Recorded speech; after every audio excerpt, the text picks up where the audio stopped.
Assalomu alaykum Gulshaydolari. Bugungi videomiz yana peperomiya. Bugun peperomiya gulini sizlar bilan birgalikda ko'paytirib olamiz. Mana bu peperomiya gullari kim oldingi videolarni ko'rgan bo'lsa sizlarga tanish. Yangi tuvakka o'tkazib olgan edik. Mana gruntimiz yo'qdi tuvak nimaga, gulimizga. Shunaqangi tezlik bilan o'sib ketyaptiki, hatto tanasini ham ko'tara olmaydi.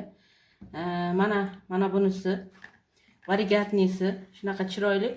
O'zim men ko'p nimalarda ko'rganman, peperomiya tanasini ko'tara olmaydi-da, keyin mana shunaqa bo'lib, qiyshayib, xuddi nimaga o'xshab, kashpolarga o'xshab osilib o'sganini ko'rgan edim. Mana agar uzun bo'lib ketsa, xuddi mana shu shaklga keladi. Mana bu shoxi pastga qarab egilib, o'sib ketaveradi.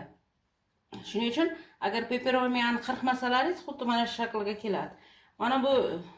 Mana ko'ryapsizlar, barglar chiqarib, shunaqangi barglari katta-katta bo'lib, juda ham chiroyli shaklda o'syapti.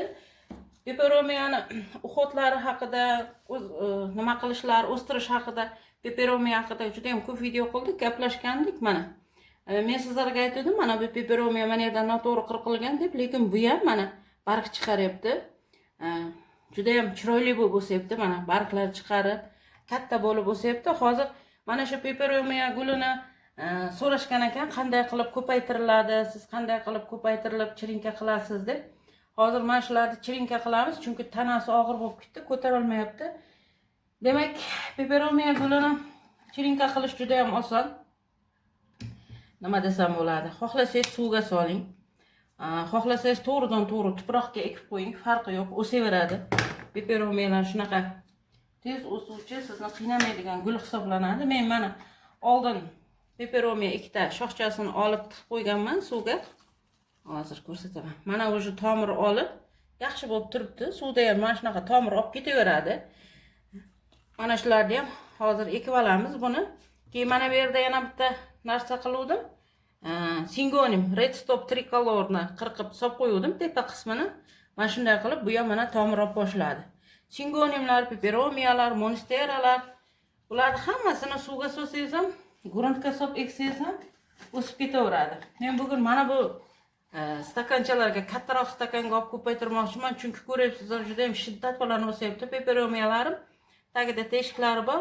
Bir yo'la mana shunda katta bo'lib olish uchun hozir men mana shunga ekib olaveraman. Demak, birinchi qirqish. Qirqishni qayerdan qirqish kerak?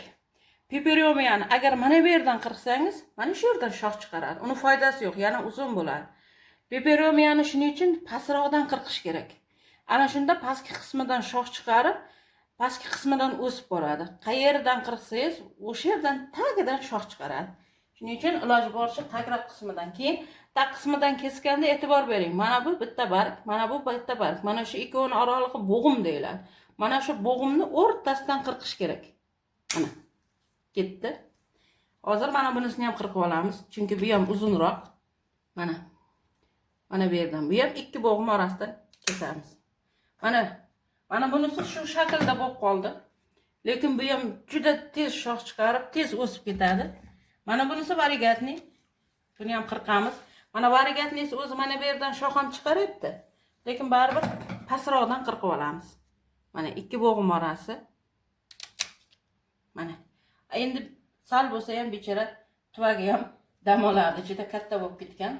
Endi mana bu peperomiya.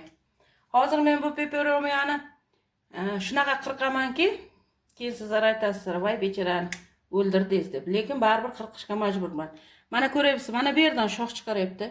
Bu tepa qismidan qirqilganda uzun bo'lib qolgan. Shuning uchun mana bu yerdan qirqib olib tashlayman. Mana bo'ldi. Mana bitta, mana ikkita, mana uchta shox yetadi menga. Shuni o'zi ham o'sib katta bo'lib ketadi.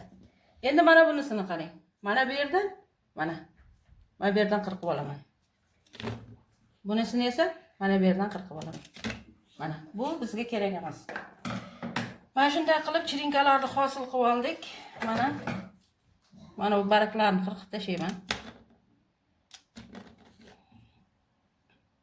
Peperomiyalar ham sukulent hisoblanadi, bilasiz. Shuning uchun suvni unchalik xohlamaydi. Hozir barglarni mana shunday qirqib oldim. Barglarni qirqqan joyimizga iloji bo'lsa ugl sepib qo'yish kerak, chunki o'sha yerda baribir suv chiqadi, chirish boshlanib qolishi mumkin. Shuning uchun hozir ekishdan oldin mana shu barglari qirqqan joylariga ugl sepib ekib olaveraman. Mana bunaqa katta idishga ekaman. Hozir tuproq solib olay. Bir yo'la universal tuproq emas, o'zimda odatiy tuproqni solib oldim. Chunki universal tuproq solsam, nima qilgandan keyin, tomir chiqargandan keyin yana nima desam bo'ladi. Boshqa tuvakka olishimga to'g'ri keladi. Shuning uchun men boshqa tuvakka olmasligi uchun xuddi shunday qilib oldim. Mana bu yerlarga ugl qilib olamiz. Mana bu yerlarga ham chirish bo'lmasligi uchun ugl qilmasak ham bo'ladi. Endi bu har ehtimolga qarshi. Chirinkani o'rnatamiz. Va hozir sal yaxshiroq cho'pim ham qayerda qolib ketdi. Mana shunday qilib yaxshilab o'rnatib qo'yamiz.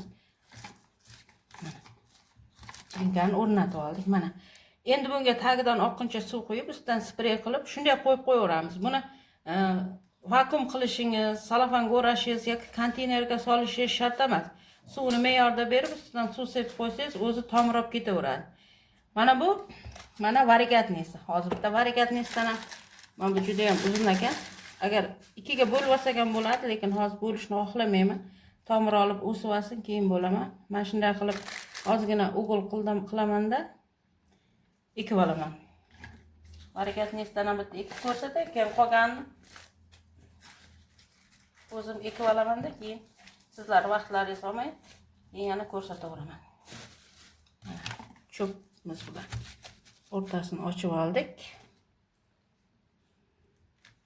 O'rnatamiz va yaxshilab tagini qottirib bosib qo'yamiz. Mana gulimiz tez o'sadi. Mana shunday qilib peperomiyalar ekib olsalaringiz bo'ladi. Hozir men hammasini ekib olamanda, keyin yana sizlar bilan gaplashamiz.